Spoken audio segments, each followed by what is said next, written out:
जय हिंद दोस्तों, उम्मीद है कि आप सभी लोग अच्छे होंगे। चलिए आज की इस वीडियो में हम लोग बात करते हैं बिहार स्टाफ सर्विस कमीशन के द्वारा निकाली गई ग्रेजुएट लेवल वैकेंसी के संबंध में। दोस्तों अभी हाल ही में बिहार सरकार ने ग्रेजुएट लेवल पे भर्ती करने के लिए नोटिफिकेशन यानी विज्ञापन जारी किया है और साथ ही इच्छुक उम्मीदवारों से ऑनलाइन आवेदन पत्र भरने के लिए भी आमंत्रित किया है। अगर आप भी उन उम्मीदवारों में से एक हैं जो सरकारी नौकरी की तलाश करें तथा आपका सपना है गवर्नमेंट जॉब प्राप्त करना, तो आप सभी लोगों के लिए यह भर्ती एक सुनहरा मौका है। दोस्तों इस वीडियो में हम लोग समझेंगे कि बिहार सरकार द्वारा जो बिहार स्टाफ सर्विस कमीशन के द्वारा ग्रेजुएट लेवल पे भर्ती निकाली गई है उसके लिए आपके पास क्या क्या शैक्षिक योग्यता होने चाहिए और इस पद के लिए आवेदन कब से हो रहे हैं तथा आवेदन की प्रारंभिक और अंतिम तिथि क्या है और मिनिमम और मैक्सिमम एज क्या है और साथ ही ग्रेजुएट लेवल पे आपका जो चयन प्रोसेस है वो किस आधार पे होगा, इन सबको हम लोग इस वीडियो में एक एक करके विस्तार से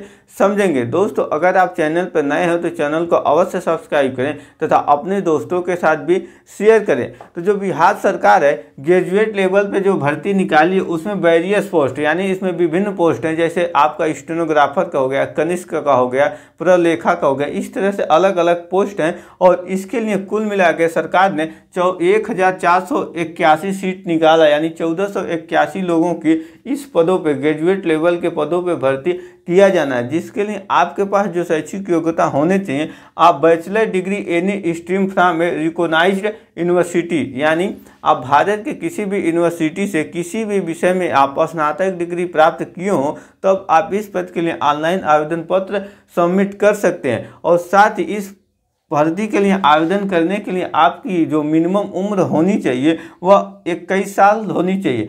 1 अगस्त 2025 को आपकी मिनिमम उम्र 21 साल हो जानी चाहिए और अधिकतम जो उम्र है वो 37 साल है। जनरल कैटेगरी के लिए मैक्सिमम उम्र 37 साल है, परंतु जो मैक्सिमम एज फीमेल कैंडिडेट यानी कोई भी वर्ग की जो फीमेल कैंडिडेट हैं उनकी मैक्सिमम एज 40 साल है। इसी तरह जो ओबीसी और ईबीसी वर्ग के पुरुष और महिला उम्मीदवार हैं उनकी भी उम्र मैक्सिमम 40 साल होनी चाहिए। साथ ही एससी और एसटी वर्ग के केवल पुरुष अभ्यर्थी उनकी मैक्सिमम उम्र 42 साल होना चाहिए। यानी जो मैक्सिमम उम्र है वह अलग अलग कैटेगरी वाइज अलग अलग है यानी निर्धारित किया गया, परंतु जो मिनिमम एज है वह 21 साल सभी कैटेगरी के लिए है और वह 21 साल 1 अगस्त 2025 को पूरा हो जाना चाहिए। और साथ ही इस पद हेतु आवेदन की जो प्रारंभिक तिथि है वो 18 अगस्त 2025 से इस तारीख से ऑनलाइन आवेदन पत्र भरे जाएंगे और यह चलेगा 17 सितंबर 2025 तक। अगर आप भी इस पद के लिए ऑनलाइन आवेदन पत्र भरना चाहते हो तो आप सभी लोग www.bsscbihar.gov.in इस वेबसाइट पे जाकर इस पद के लिए आवेदन पत्र सबमिट कर सकते हैं, अथवा आप सभी लोग डिस्क्रिप्शन में दिए गए अप्लाई लिंक पे भी क्लिक कर आवेदन पत्र सबमिट कर सकते हैं। और अगर आप इस पद के लिए आवेदन करते हैं तो आपको आवेदन शुल्क भी देना होगा, जिसमें जनरल ओबीसी ईडब्ल्यूएस वर्ग के जो कैंडिडेट हैं उन्हें आवेदन शुल्क के रूप में 540 रुपये जमा करने होंगे जो ऑनलाइन यूपीआई नेट बैंकिंग के माध्यम से जमा होंगे। साथ ही जो एससी एसटी और विकलांग कैंडिडेट हैं उनके लिए आवेदन शुल्क के रूप में 135 रुपये लिए जाएंगे। दोस्तों अब हम लोग समझेंगे कि जो ग्रेजुएट लेवल वैकेंसी है जिसमें विभिन्न प्रकार के पोस्ट हैं, इन पोस्टों पे आपका सिलेक्शन कैसे होगा यानी एग्ज़ाम किस तरह के होंगे और उन एग्ज़ामों में कौन कौन से विषय से प्रश्न पूछे जाएंगे, इन सबको देखते हैं। दोस्तों इस भर्ती के लिए जो आपका सिलेक्शन प्रोसेस है उसमें मुख्यतः रिटेन एग्जाम होगा। जो रिटेन एग्जाम है वो 2 चरणों में है, प्री एग्जाम और मेंस एग्जाम। जो प्री एग्जाम है इसमें ऑब्जेक्टिव टाइप क्वेश्चन आपसे पूछे जाएंगे। कुल मिला के इस परीक्षा में आपसे 150 प्रश्न पूछे जाएंगे और इन 150 प्रश्नों को आपको 2 घंटा 15 मिनट में हल करना होगा। जो प्री एग्जाम और मेंस एग्जाम है यह दोनों में ही निगेटिव मार्किंग है। अगर आप कोई भी प्रश्न का उत्तर गलत देते हैं तो आपके नंबर कटेंगे। जो प्री एग्जाम में पूछे जाने वाले विषय हैं वो मुख्यतः कुछ इस प्रकार से हैं। इसमें सामान्य अध्ययन से भी प्रश्न पूछे जाएंगे,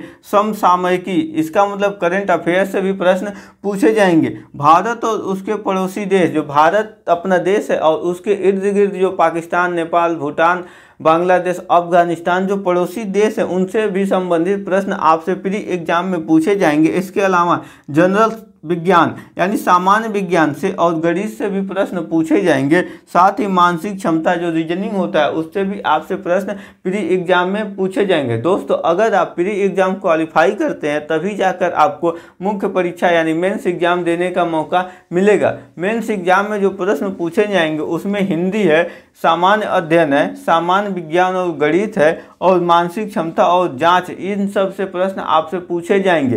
दोस्तों इसमें कंडीशन ये है कि जो मुख्य परीक्षा में हिंदी विषय, अगर आप हिंदी विषय में क्वालिफाई होते हैं तभी जाकर आपका अन्य यानी सामान्य अध्ययन, सामान्य विज्ञान और गणित, मानसिक क्षमता और जांच, इन विषयों के प्रश्न जांच किए जाएंगे। अगर आप हिंदी सब्जेक्ट में असफल हो जाते हैं तो आपका प्रश्न पत्र जांच नहीं किया जाता। अगर आप इन दोनों परीक्षा में सफल हो जाते हैं तो आपकी अंतिम मेरिट लिस्ट बनेगी। अगर आप अंतिम मेरिट लिस्ट में आपका नाम आ जाता है तो आप सभी लोगों को ग्रेजुएट लेवल की वैकेंसी में अलग अलग रैंक के अनुसार आपको अलग अलग पद प्रदान कर दिया जाएगा। तो दोस्तों इस भर्ती का जो नोटिफिकेशन है उसका PDF आप सभी लोग डिस्क्रिप्शन में दिए गए लिंक से डाउनलोड कर इस भर्ती के बारे में डिटेल जानकारी भी और ज़्यादा प्राप्त कर सकते हैं। तो आई होप आप सभी को यह वीडियो अच्छे से समझ में आया होगा। मिलेंगे इसी तरह की जॉब रिलेटेड नेक्स्ट वीडियो में। जय हिंद।